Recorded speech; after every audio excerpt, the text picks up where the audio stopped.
नमस्कार मंडळी, स्वागत आहे तुमचं सगळ्यांचं आपल्या लाडक्या युट्यूब चॅनलमध्ये. व्हिडिओ व्हिडिओ लाईक करा आणि चॅनलला सबस्क्राईब करून सोबतचं बेल नोटिफिकेशन ऑन करा आणि हा व्हिडिओ शेवटपर्यंत नक्की पहा आणि या व्हिडिओला हाईप करायला अजिबात पण विसरू नका.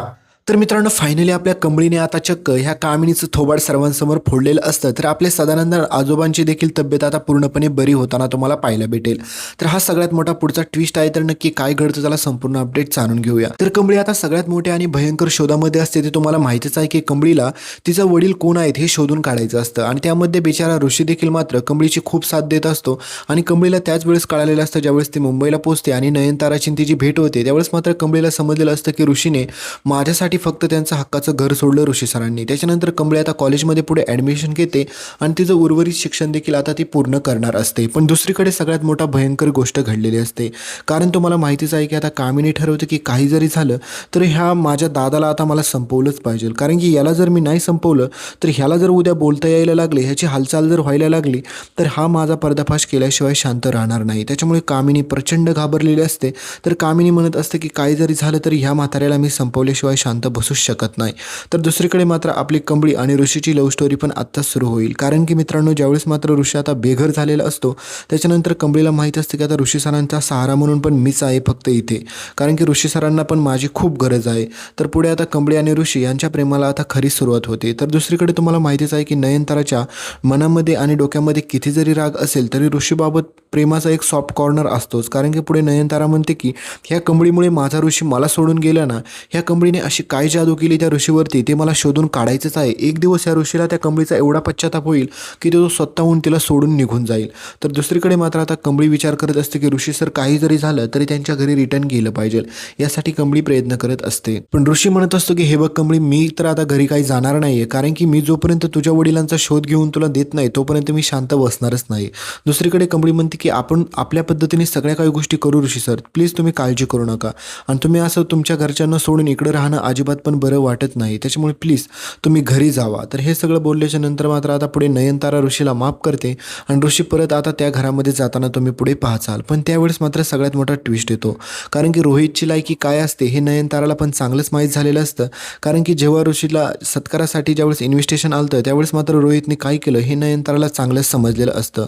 तर दुसरीकडे मित्रांनो, आता सगळ्यात मोठा भयंकर ट्विस्ट. कारण की आपली अन्नपूर्णा आजी एका मीटिंगसाठी आता खूप लांब बाहेर जाणार असते आणि त्याच्यानंतर मात्र आता सगळ्यात मोठी म्हणजे आजोबांची तब्येत अचानक बिघडते. त्याच्यानंतर मात्र कंबळी ठरवते की काही जरी झालं तरी आता आजोबांना मी भेटायला जाते आणि आजोबांची काळजी आणि आजोबांची चौकशी करून मी नक्की येते आणि त्यासाठीच कंबळी तिकडे निघालेली असते. पण आता सगळ्यात मोठा कहाणी ट्विस्ट. कारण तुम्हाला माहितीच असतं की आपल्या कंबळीला ज्यावेळेस आजोबा पाहतात त्यावेळेस मात्र आजोबा हालचाल करत असतात आणि ही कामिनी मित्रांनो आता पुढे आजोबांना संपवण्याचा निर्णय करत असते. कारण की कामिनीला माहीत असतं की काही जरी झालं तरी अन्नपूर्णा यायच्या अगोदर मला दादाला अशा ठिकाणी पोहोचवलं पाहिजे ना की त्या म्हातारीने स्वप्नात पण विचार केला नाही पाहिजे. कारण की तुम्हाला माहितीच असतं की आता अनिका, रागिनी आणि कामिनी ह्या तिघीजणी आता परत एकत्र आलेले असतात आणि तिघी मिळून आता कंबळीच्या विरोधात तर कट रचतच असतात. पण कामिनीच्या डोक्यात आता वेगळाच प्लॅन असतो. कारण की कामिनीला माहिती असतं की घराची सगळी काही सत्ता कोणाच्या हातात आहे आणि ही सत्ता जर मला माझ्या हातात मिळवायची असेल तर मला एकच काम करावं लागेल. त्यासाठी मला काही जरी केलं तरी अन्नपूर्णाला यायच्या अगोदर ह्या म्हाताऱ्याला संपवलं पाहिजे.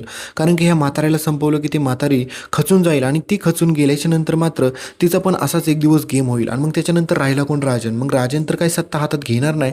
त्याच्यानंतर ही सगळी सत्ता माझ्या म्हणजे कामिनीच्या हातात येईल. मग पाहिजे तसं आपण मज्जा करू, पाहिजे तेवढ्या पार्ट्या करू, म्हणजे काय विचारच करू नका. आणि सोबतच मात्र ती रागिनी देखील बोलत असते की आई तू एवढा का विचार करते, तुला संपवायचं तर एका मिनिटात आपण जाऊन संपू शकतो.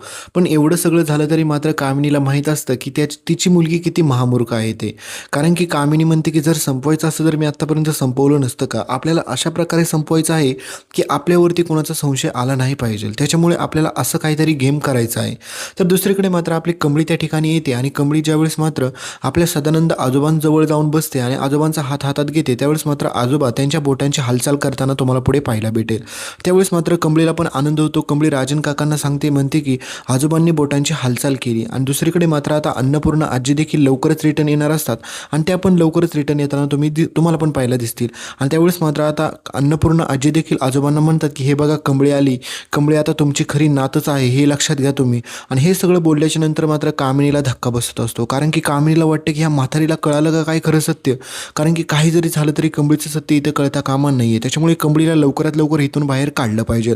पण आता तुम्हाला माहितीच आहे की अन्नपूर्णा आजीने निर्णय घेतलेला असतो की कंबळीला आता मी माझी नात म्हणूनच त्या घरी परत घेऊन जाईल. आणि काही जरी झालं तरी कामिनीला ह्या सगळ्या गोष्टी काय मान्य होणार नाही हे तुम्हाला पण चांगलंच माहीत आहे. तर पुढे आता कामिनी म्हणते की आता मला जास्त वेळ अंत नाही पाहायला पाहिजे, त्या म्हाताऱ्याचा काटा काढलाच पाहिजे. तर पुढे कंबळी आपल्या आजोबांची पण काळजी घेत असते आणि अन्नपूर्णा आजींच्या घरात राहत असते आणि सोबतच अभ्यास पण करत असते आणि तिच्या वडिलांचा शोध पण घेत असते.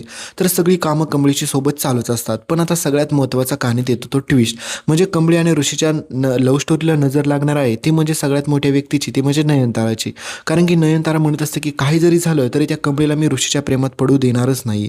तिने किती जरी प्रयत्न केला तरी मी काही करेल असं जेणेकरून ऋषीला त्या कंबळीला कायमचं सोडावं लागेल. पण तुम्हाला माहितीच आहे की आता ऋषीचं पण कंबळीवरती तेवढंच प्रेम असतं, त्याच्यामुळे असं सहजासहजी मात्र ऋषी आपल्या कंबळीला सोडू शकणार नाही. आणि पुढे कंबळीच्या हाती मित्रांनो सगळ्यात मोठा पुरावा लागताना पण तुम्हाला सापडणार आहे. पण त्याच्या अगोदर कहाणीत येतो सगळ्यात भयंकर ट्विस्ट, कारण की कामिनीच्या डोक्यात एकच पर्याय असतो की आता ज्या प्रकारे तिने गौरीला संपवलं त्या आबांचा तर मृत्यू झालाच आणि त्याच्यानंतर फक्त राहिलेली असती कंबळी. तर आता कंबळीचा जर काटा काढला तर मात्र मग आता काहीच टेन्शन घ्यायची गरज नाही असं कामिनी म्हणत असते.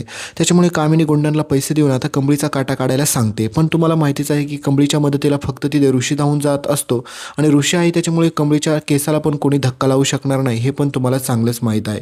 तर दुसरीकडे मात्र सगळ्यात मोठा कहाणीतला ट्विस्ट असा असतो की एकीकडे तुम्ही पाहिलं असेल की आत्तापर्यंत आपल्या कंबळीने फक्त आणि फक्त तिच्या वडिलांचा शोध घ्यायचं म्हणून एवढे सगळे प्रयत्न केलेले असतात. पण ही कामिनी चक्क आता सदानंद आजोबांना ज्यावेळेस मात्र मारायला जाते त्यावेळेस मात्र आपली कंबळी त्या ठिकाणी पोचते आणि त्यावेळेस मात्र कामिनी जे काय इंजेक्शन देत असते तेच मात्र कंबळी तिच्या हाताने पकडते आणि कामिनीला धक्का देते आणि तिच्या कानाखाली मारते आणि म्हणते की काय करताय तुम्ही, आजोबांना मारायचा प्रयत्न करताय, सांगू का अन्नपूर्णा आजींना. तर हा सगळा बडबड आणि गोंधळ ऐकल्याच्या नंतर मात्र तुम्हाला माहितीच आहे की सगळ्यात मोठी कामिनी घाबरून जाते. कामिनी म्हणते अगं कंबळे काय बोलती, हा माझा दादा आहे, मी त्याला मारायचा प्रयत्न का करू आणि तुला असं कसं वाटू शकते आणि तू माझ्यावरती हात उचलला, तुला तर मी आता सोडणार नाही. तर आता कामिनी अन्नपूर्णा आजी राजन सगळ्यांना बोलून घेते आणि म्हणते की ह्या कंबळीने माझ्यावरती हात उचलला, ह्या कंबळीची हिंमतच कसं काय झाली आणि तिला वाटलं की मी दादाला काहीतरी इजा करेल. तर त्यावेळेस मात्र कंबळी म्हणते की ही कामिनी खोटी बोलायला लागली, कारण की मी कशाला आजोबांना काय करेल. म्हणजेच मित्रांनो कामिनी तिथे डबल गेम खेळायचा प्रयत्न करते आणि म्हणते की ही कंबळीच उलट दादाचा गळा दाबताना मी स्वतः पाहिलं होतं, मी जाऊन तिला थांबवलं, तर हिने उलट माझ्यावरतीच हात उचलला. वहिनी मी तुला सांगते ना ह्या पुरीच्या डोक्यात काहीतरी मोठा गेम आहे, हिला इथून पैसे किंवा काहीतरी हवं आहे, आपली प्रॉपर्टी हडपायची आहे, त्याच्यामुळे काही जरी झालं ना तरी हिला पण लवकरात लवकर घराच्या बाहेर काढलं पाहिजे, नाहीतर ही काही जरी झालं तरी माझ्या दादाला मारण्याचा हिने प्रयत्न केला आहे, पोलिसांना बोलावं. म्हणजेच ही कामिनी मित्रांनो आपल्या कंबळीवरती चक्क आता आजोबांना मारण्याचा आरोप लावत असते. पण तुम्हाला माहितीच आहे की अन्नपूर्णा आजी राजन ह्या सगळ्यांना माहीत असतं की कंबळी असं काही करणारच नाही, त्याच्यामुळे कंबळीला पोलीस तर काही पकडणार नाहीयेच. पण मात्र ह्या कामिनीचा पर्दाफाश मात्र आपली कंबळी सगळ्यांसमोर करते.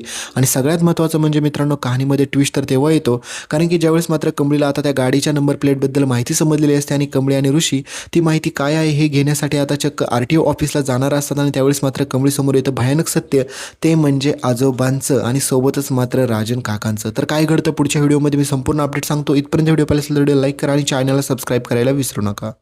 हा तुम्हाला दिसत असेल म्यूस्टॅकचा ओशन फेसवॉश, हा तुम्हाला टॅग प्रोडक्टमध्ये दिसत असेल तर त्याच्यावरती क्लिक करा आणि तिथून आवडणारे तुम्हाला कोणते पण प्रोडक्ट तुम्ही खरेदी करू शकता. एकदा चेक नक्की करा.